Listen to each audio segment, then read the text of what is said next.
nina waxaa dhacday sheeko la yaab leh nin haddii waxaad nin haddaa u socoti nin looma sii saato nin looma sii qaato looma sii maro ha ninkan waa loo socday gabar yar baa ayaan dhati soo hadashay oo fanaanad ahayd fanaanad Soomaaliyeed ha ninna halkaanu ka duulo wuxuu ku laabtay guriga hooyadii oo nin leeyahay BK muu oran qabiil hebel baa soo cayrsaday Soomaali heblaaya ay soo cayrsatay midna muu oran wuu laabtay xaggii uu ku laabtay calankiisina waa baa loo soo dhaweeyay calankiisu la boodbooday waa la soo dhaweeyay ninkaas wuxuu aaminsanaana waa la sheeg wuuna sheegay asna laakiin gabar yar baa kasoo daba qaadatay farxiyo kaba yare fanaanada weyn baa kasoo daba qaadatay meeshuu ka yimid ayay toosh nayla qaada oo batari fiican leh kusoo ifis oo Nairobi wax caloosheeda ka guuxayay ayaa buu u qabtay tooshkii oo reer la yiraahdo reerku u qabtay waxay tiri waa reer hebelo waa reer hebelo xaggaasi ka soo jeedaan oo noocyadaasi leeyihiin dadka kale waa ka gadisan yihiin mar rabo inaan ayagana u xiran tahay meesha ayagana u xiran tahay mar rabo inaan ku sii dheeraado nin saaxiibkaya baasi qurux badan oo cilmiyeysan oga hadlay tooshkii markay ifisay shacabkii xagga ahaa oo markaa ay magac dhabayso reer Somaliland ahaa ayay hadalkii uu ku dhaca saacnaas adag iyo weedha maxaa kulmiyey nin ka mid ah fanaaniintii ahna guddoomiyaha kooxda xidigaha geeska oo la yiraahdo Maxamed Bakaal ciro ay Soomaalidu u taqaan ama u garan ogtahayba ayaa habeen hore la weerarkiisu wuxuu ku soo beegmayaa gabadhoo hadashay wiilkoo laabtay iyo wiil kale oo ayagana asna ka mid ah hobalada xidigaha mid ku jira ah oo hobal ah oo heesa ayaa bartiis wuxuu ku soo qoray hees Soomaali weyn loogu talagalay Soomaali lagu amaanay hadda ma magac dhado ninkaas isaga nuur waa maadsanta ninka waxa la yahaa Cabdiraxmaan Oday baa waa fanaan sameeyaha digaha geesisna ka mid yahay buu ka tirsan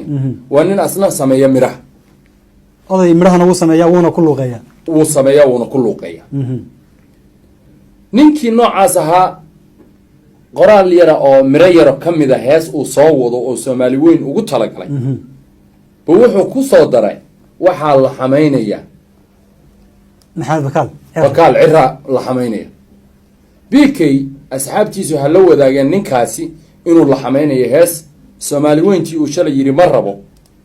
loo qaadayo waa loogu soo marmarsiyo ninkii maada la xameynaya ana la xameynaya gurigiisii ayaa loogu soo dhaca ama hala feero ama hala jeesteeyo ama sabaxada lala kaco mar haddii afkaba la soo marsiiyey eray xanaaqaba loo soo marsiiyey ninkani reer kii gabadh ay tooshka ku ifisay ahaan ayaa loo soo weeraray waana meeshii ugu foosha xumayd uu fanku uu gaaro heerkiis weeye hees baa la iska dhacay iyo laxan baa heblaayo xadda iyo waxaas waxba ma ahayn marka waxa taagan loo arko waxa taagan waa khatar qurgooye khatar ugu jirta oo ayagu waliba ay isbaacsadaan midba midka kale uu raadsado fanaaniintii walaalaha sheekadii habeenkii dhow dhacday halkaas oo ahaa waxaana loogu talagalay inuu ninkan reer hebel yahay mid kala nuuro kugu daro oo aan hadalka ka boobo ninkan waxayba na tuseenbu inuu cidda yahay cid iskuma jiraan gabadhu halkay tooshka ku ifisay inuu ka dhashay aniga laftigaygu waxaan ku baraarugay inuu ninkan reerkani yahay oo nin ogaadeena u yahay aan si fiican magaca anu qeexe anu qabyaalad kama hadlayeen waa ilaahay reer una qarin weeye rabbi ma qarina waa cadceed si u soo baxdo kale allahna ma qariye oo kale inuu yahay hadda noogu horeysa Cabdi Shukriya in uu ciro ogaadeen yahay hadda kugu horeysa anigu hadda igu horeysa nin wuxuu ii ahaa Somaliland dara waliba deegaanka waa la kala leeyahay nin reer Hargeysa ah inuu yahay saaq macnaha reer Sheekh Isxaaqa uu yahay baanu haystay duriyadii inuu yahay baanu haystay laakiin haatan ba waxa leeyahay wiilka reer abtiba loo aha waxaana maqli jiraan si raacsade wiil abti loo yahay looma aare waa loo ooyaa wiil abti loo yahay looma aaree waa loo ooyaa. taas ayay sheekadu ahayd. waa hagaag aad ba umahadsan tahay. markaas labo ii kala cadde ani iyo daawadayaashaba laba noo kala cadde cabdishukri.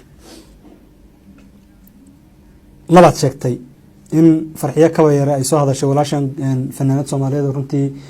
aan islahay waa fanaaniinta ugu qalbisan markii maaragtay aysan xamaasad jirin. toosh bay ifisay, waxay tiri dhalinyaro ogaadeenaa nairobi joogta, dhalinyaradaasaa nairobi qaaq kaga siisay, cid aan iyaga ahayna nairobi waxba kama, iyagana macnaha soomaalida kenya joogta ay u afduuban tahay, bikeyna iyagaa eriyey, maxamed bakaalla macnaha nimankaas ay farxiya sheegtay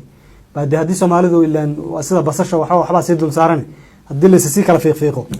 macnaha wuxuu la hayb noqonayaa kuwii kusoo cayrsaday bikey soo cayrsaday sida ay farxiya sheegtay weye. inkasta oo sida farxiya sheegtay ay arrintu ka duwaneed inagoo aan nairobi baan joognaa xoogaalaan nahay, haddana sida macnaha hadalkii farxiya haddaan raacno nimankii ay sheegtay inay nairobi kasoo eriyeen bikey iyuu la hayb yahay ninka la yidhaahdo bakaal. inkastoo siday sheegtay una la siyaasad nahayn ama inagu aynu ognahay oo ragga ay magac dhowday farxiya ay magac dhowday dee rag waxay ahaayeen taageerayaal onalifa, siyaasaddii onalifa etoobiya ka dhexaysana horeyba u dhamaatay. ninka la yidhaahdo cirana nin onalif iyo soomaali kale doona dani kaga jirto muusan ahayna nin somalilander ahoo maaragtay qadiyadda somalilan aaminsan buu ahaa ilaa haddana inuu sii aaminsan ka dhex muuqda yuu ahaa. kooxdii dee xidigaha geeska ee somalilanna guddoomiye u ah. waxaan u malaynaa waa meeshu kuna dhashay isaguna ku dhalay kuna dhaqmay, because kuma unan dhalanin meelo kale oo isagoo weyn nin yimid meesha oo maaragtay maahe waa wiil meesha ku dhashay oo dee dhalinyaradii meesha ku dhalatay ka mid a. waxaa kaloo ii sheegtay in uu jiro cabdiraxmaan oday oo isna hees sameeyey, heestiina yidhi waxaa ila xamaynaya guddoomiyihii oo maxamed ciro. arrintu ma heestay u dhimanaysaa oo ninka la yidhaahdo ciro ma heesta darteed baa loo weeraray iyo soomaali weyn baad hees u qaaday yaad u laxamaysay, mise waxa uu u dhimanayaa macnaha arrinta jufada oo laleeyahay macnaha qoladii nairobi joogtay iyo adiga isku qolaa jifadu u dhimanaya hadalkii oo kooban jifadu u dhimanaya ninku way ka horreysay sheekadu mirahan iyo waxaan way ka horreysay laakiin marmarsiyay ahayd waa loogu soo musoonayay waa wada la soo maray waa loo maray heestaa loo maray laxankaa loo soo maray kabacdina dee waaba la rabay waa ku doondoonayay wey waa gartay. arrintan waa arrin runtii foolxun oo maaragtay haddii dee sii socoto waa arrin dhibkeeda le. mar walba inaga waxaan jecelnahay inaan wanaaga ka talino dhinaca wanaaga. ha arrintan haddii ay saan kusii socoto maxaa laga dhexli karaa? foolxumada ugu weyn baa laga dhexli karaa. wax yar aan ku tuso inuu ninkan qadiyadda somalilan ay ku weyn tahay uu ka mid ahaana uuna ku qarsoonaana oan ugu tirinaynay waxaa ka mid ahay xataa haddii uu asagu wax qabyaaladeynaya asagu inuunu maba qabyaalan de waa ninkii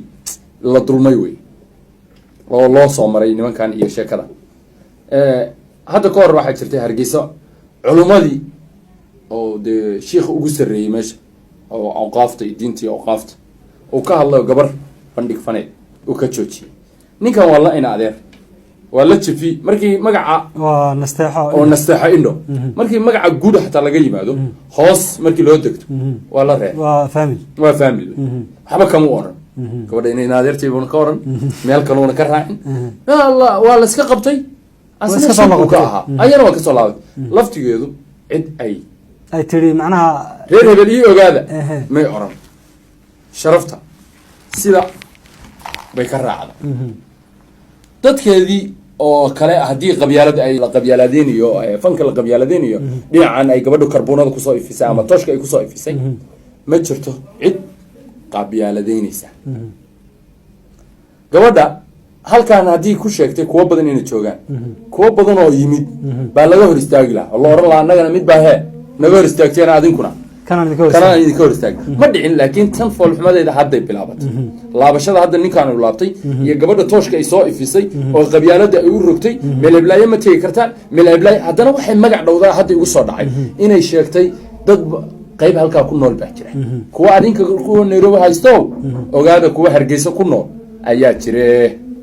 saasay tiri saasay tiri oo ku jirta kilibkeeda kilibkeeda ku jirta qoladan macnaha joogta Nairobi ah qola idinkeeda la dhalato Hargeysa joogta jirta oo tooshka lagu ifinayo macnaha waxaan markuu wuxuu marayaa halkii ugu fooshaxmay dad birmageyda baa jira waa dhakhtarka wariyaha fanku oo kamid yahay dalada guud buu kala yimid yahay hooyada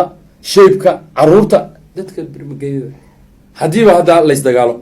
la iskama dili jirin bal adigu waxa ka u imo sheeko yara oo la ibsiqina oo waxba aan ahayn walaal in maanta mid reehba lagu dhex ayrsanayo ninkaas marka anigu inta yaalada ayaan kale وهاجاك ninka la yiraahdo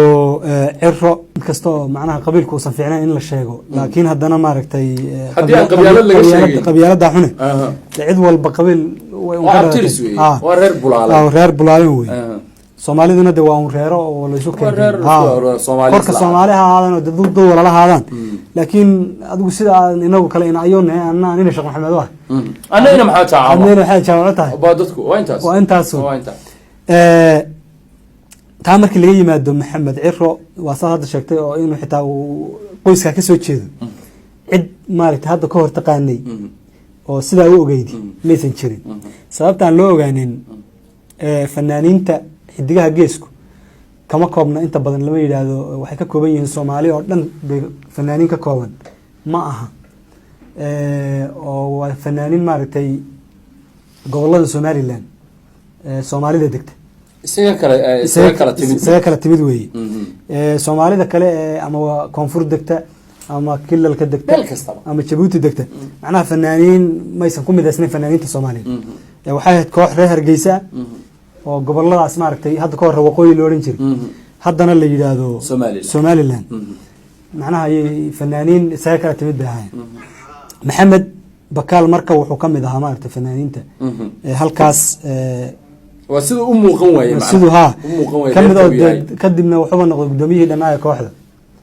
إن ما أنت إسقى مكة أخين قبيل أي هيك طبعا سيدا الله سبحانه رياضتنا ولوية وقبل مارتي حافظها ريهر جيسا بعدش إن مركا ما أنت اللهم يا شلي وحبك كسر قريب بوجي فيسبوك أنا هلا يجح شذانين أبتلوي أنا ها إن مركا إن إسقى مارك ريهر جيسا ما أنت إسقى أنت عصرنا ku tarmay oo ku dhaqmay oo ku dhashay in la yiraahdo ana qabiil baa lagu weeraraya Somaliland in ognahay oo ay tahay dal raadinaya aqoonsi asax macnaha qofka Maxamed Cirro oo maanta intaas oo dhan macnaha Somaliland kamid aha qabiil u targetsanaya Somaliland ma waxba u dhimayaa mise waxba yeelaya asaga waxyeelada uu yeelayo Cirro kaliya waxa ka weyn uu yeelayo Somaliland baa ka weyn oo maanta meel kasta laga hadal haya oo maanta meel kasta diirka ka qaaday ninkan qoloftii saarneed laga qaaday oo la yiri ma ahayn sida moodeyseen sidaan u ahaa baa ka weyn wax walba ninkii ayaga ku dhex qarsoona